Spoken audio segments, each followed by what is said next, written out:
Welcome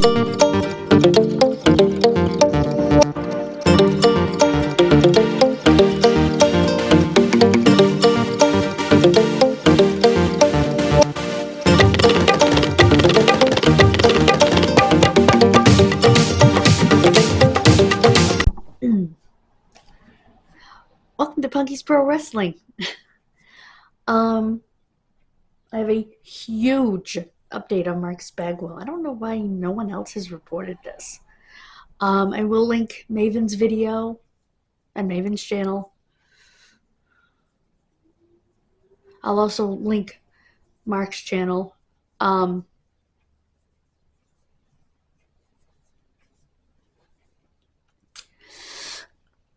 you can follow the recovery.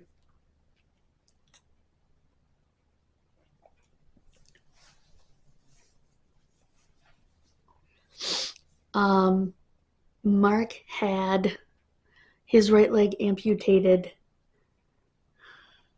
about halfway up his thigh. He destroyed the knee in an accident.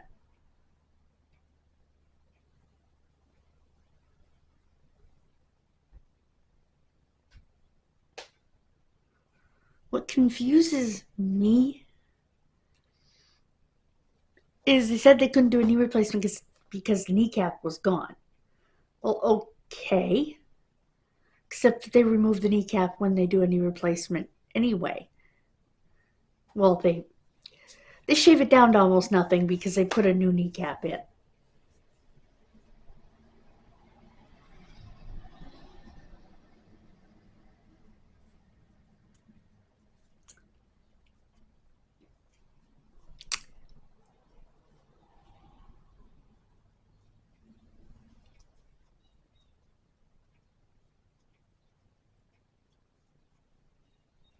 So, we will certainly pray for him and wish him the best of luck in his recovery. The surgery was July 7th. So we're just a week out from it. Let's see. Yeah, we're 11 days out. So he's out of the hospital now. The surgery it was supposed to take an hour and a half to 2 hours. It took 5.5 because they ran into some pretty serious complications. Not sure what complications you can run into removing a leg. I mean, I'm not a surgeon, but I would imagine you cut around the skin first. Then you remove all the, all the nerves and all the tissues. Then you cut the bone last. I believe that's how it works. If there was a problem with the area they were cutting, go further up if you have to. That's kind of my thing. Go further up. And I understand it takes time to do it, because it's not just a process of taking a cleaver and chopping it off. It's a little more detailed than that, because they do have to remove it in steps.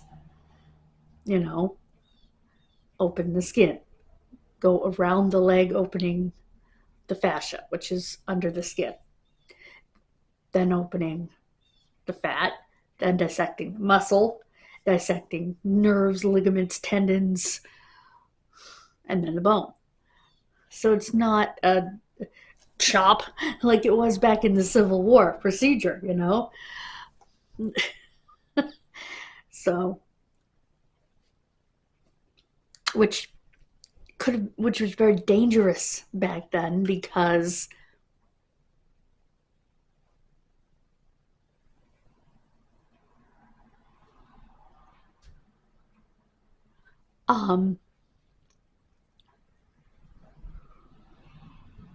in doing it that way, you leave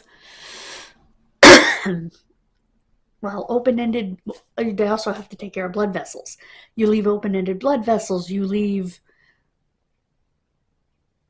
potentially sharp-ended bone, and all sorts of things like that when you just cleave it off. like in Civil War days. So we don't do that anymore. And I'm not laughing at the procedure. I'm laughing at the ridiculousness of how they did it back then.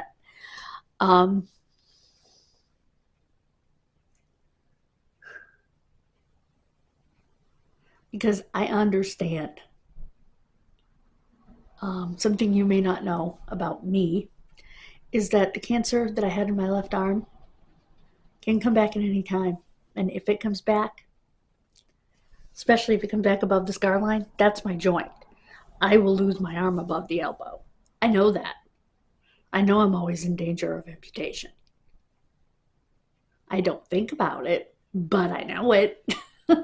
You know what I mean? So watching that is encouragement to me.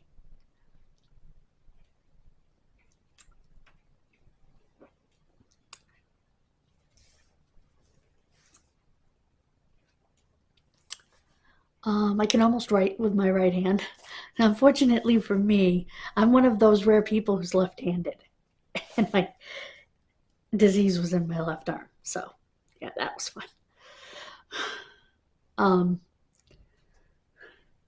So, I just wanted to give you that update, ask you to say some prayers for him. He's been sober for 2 years.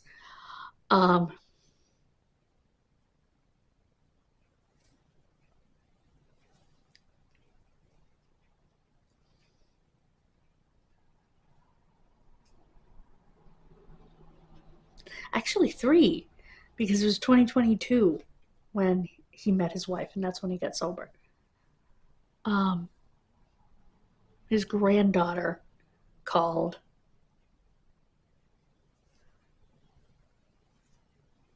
and prayed for him over the phone because he's given his life to Christ, which is wonderful. He wants to try to get back in the ring, have another match. He wants to be in the Hall of Fame, and he deserves it.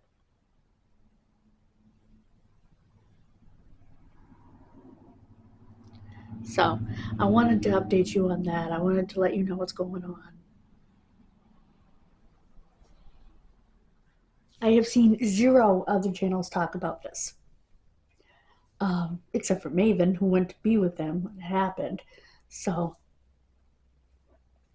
I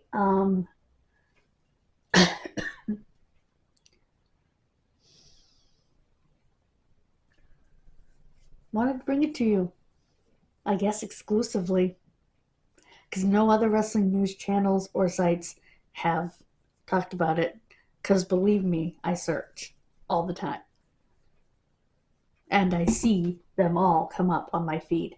Nothing. So that made it even more urgent. Thank you so much. God bless you. Have a wonderful rest of your day. And I'll see you next week. I don't know what day. It depends on when the news hits. Bye, guys.